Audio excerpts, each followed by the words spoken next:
Grabe itong ginawa niya sa dahon, no? Gigil na gigil yung pagkakabalot niya.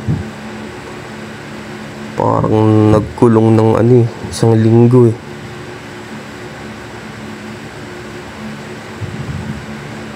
Kapal eh, oh.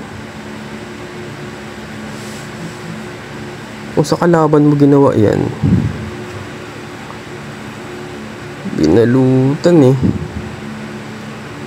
Tibay.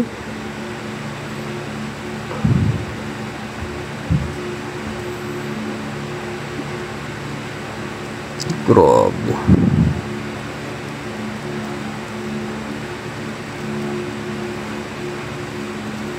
Ay, sumiksik dito.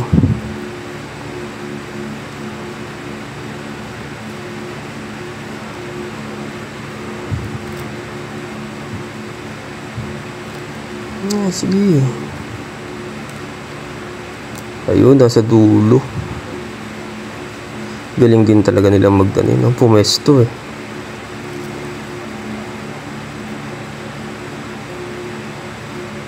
Maliit lang. Hindi, sakto. Lumiit lang siya ng konti. Kasi ng itlog.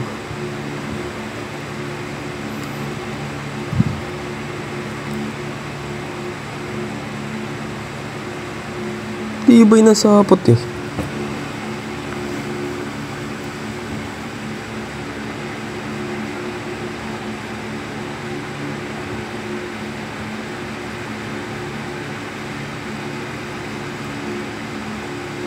ko nabalain, baka mamaya sinira ako na yung yung gagawa ulit yan.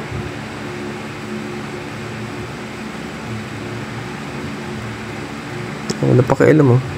Ayun.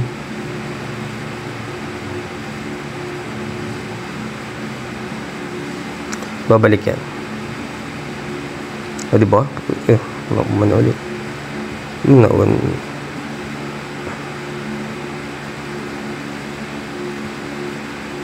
Balik yan.